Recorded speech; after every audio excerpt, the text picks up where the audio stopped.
नमस्कार, खबर समय जगत में आपका स्वागत है। मैं हर्षिता जौहरी। आई नजर डालते हैं देश प्रदेश से जुड़ी तमाम खबरों पर। भोपाल कोरोना वायरस को लेकर मध्य प्रदेश एवं भोपाल के हालातों पर भोपाल मध्य विधानसभा के पूर्व विधायक ध्रुव नारायण सिंह जी से संक्षिप्त चर्चा। हमारे साथ चर्चा में उन्होंने बहुत चिंता व्यक्त की है कि कोरोना से उत्पन्न हालातों को सामान्य होने में बहुत समय लगेगा। साथ ही उन्होंने लोगों से अपील भी की है कि जो निर्देश देश के प्रधानमंत्री मोदी जी द्वारा दिए गए हैं, हम सभी उनका पालन करें, लॉकडाउन का पालन करें, अपने अपने घरों में रहें। उन्होंने और क्या कहा, आइए आपको सुनाते हैं। नमस्कार सर, आपका बहुत स्वागत है हमारे चैनल खबर समय जगत में। जी सर, नमस्कार। अभी ये कोरोना वायरस हम देख रहे हैं कि सर मध्य प्रदेश में निरंतर आंकड़े बढ़ते जा रहे हैं। अभी इसमें ग्राफ में कोई कमी देखने को नहीं मिल रही है।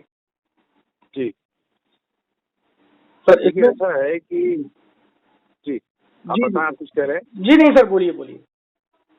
मेरा ये कहना है कि देखिए अभी जब से इसके बारे में अवेयरनेस आई और सरकार ने इसके बारे में प्रतिरोधात्मक कदम जो उठाए हैं, जी सर। तो उसके रिजल्ट अब अपने को धीरे धीरे इतनी जो कम गति से बढ़ा है। देखिए इंदौर को छोड़ दें या भोपाल को छोड़ दें अगर, जी तो बाकी सब जगह स्थिति नियंत्रण में है। जी जी और यहाँ भी कुछ ऐसे कारण रहे, जी सामाजिक कारण कह सकते हैं, कई बार धार्मिक कारण भी कह सकते हैं, जी जी जिसके कारण से यहाँ पे अचानक जो उछाल आया था, जी जी नहीं तो स्थिति नियंत्रण में थी। जी अब धीरे धीरे सरकार कंट्रोल कर रही है। जी जी और खुशी की बात ये है कि ज्यादातर जो पेशेंट है सब ठीक होके घर जा रहे हैं। जी जी तो मैं समझता हूँ कि स्थिति चिंताजनक जरूर है, लेकिन इतना घबराने की जरूरत नहीं है, कंट्रोल में हो रही है।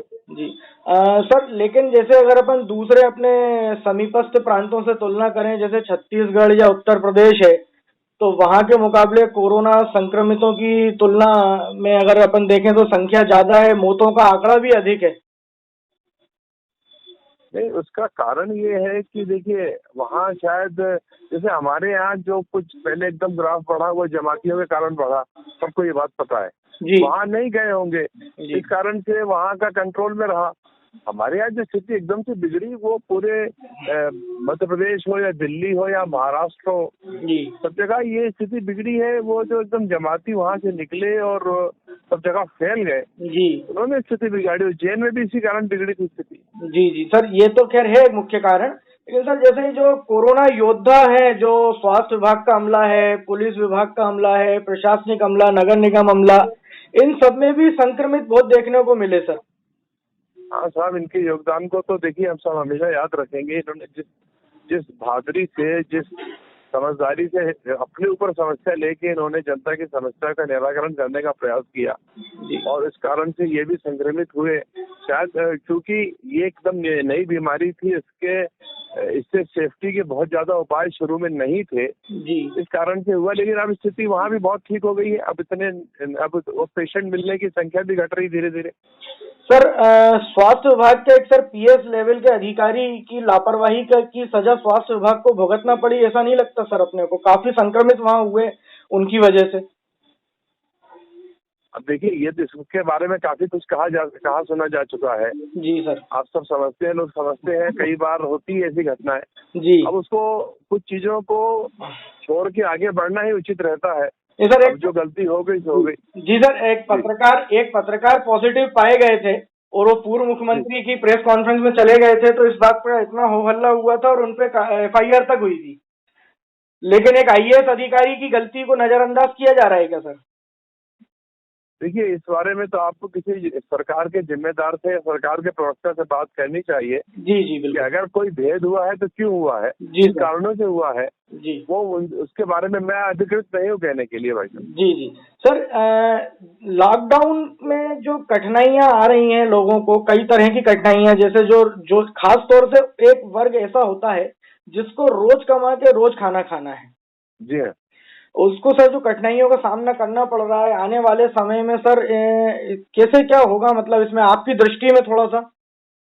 देखिए कठिनाई सबको हो रही है, जो रोज कमा खा रहे हैं उनको भी हो रही है, जी सर। जो दूसरी स्थिति के लोग हैं वो भी परेशान है। लेकिन क्या है, ये एक पूरा दुनिया की एक समस्या है। जी जी तो ये समस्या को थोड़ी परेशानी से निपटना ही पड़ेगा। लेकिन स्वयंसेवी संस्थाएं और कई लोग इस काम में लगे हैं, जी जो उन लोग ऑक्सीजन और आवश्यक पहुंचा रहे हैं, दवाई पहुंचा रहे हैं, कपड़े पहुंचा रहे हैं। जी तो मैं समझता हूँ कि ये सामाजिक जो चेतना भी आई है, ये एक इसका उजला पहलू है।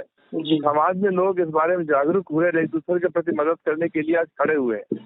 सर, कुछ उद्योग व्यापार ऐसे हैं जो पूर्व में घाटे में चल रहे हैं, पूर्व से ही घाटे में चल रहे हैं और अभी वो सब बंद है। ऐसे में सर वो कर्मचारियों को कैसे निरंतर रखते हुए वेतन दे पाएंगे? हैं?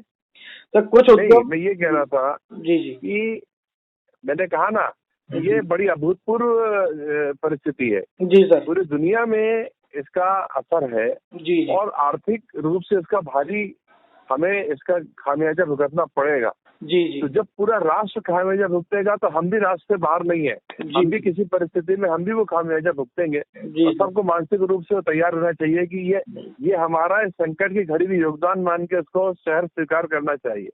सर, एक अंतिम सवाल क्या सर, एक अंतिम मैं आपसे बस यही कहूंगा कि कोई सर सुझाव हमारे चैनल और हमारे अखबार के माध्यम से आप देश प्रदेश और अपने शहर की जनता को क्या देना चाहेंगे कि किस तरह से इससे बचकर रहें और किस तरह का पालन करें?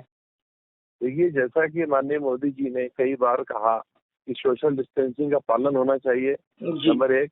नंबर 2, हमें समाज में एक दूसरे की परेशानियों का ध्यान रखना चाहिए जी सर। और सरकार के साथ और सब जनता के साथ हमको पूरा सहयोग करना चाहिए। जी और अगर कहीं कोई ऐसा संदिग्ध पेशेंट ऐसा नजर आता है तो तुरंत जिम्मेदार लोगों को सूचना करनी चाहिए। जी जी यही सब इसके बचाव हमें खुद उन सारी जो सुरक्षा के नियम है उनको अपनाना चाहिए, यही कह सकता हूँ।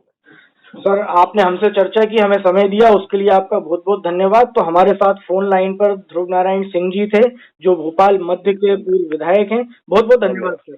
खबर समय जगत के लिए भोपाल से संदेश नेमा की रिपोर्ट। देश प्रदेश से जुड़ी तमाम खबरों से रूबरू रहने के लिए देखते रहिए खबर समय जगत।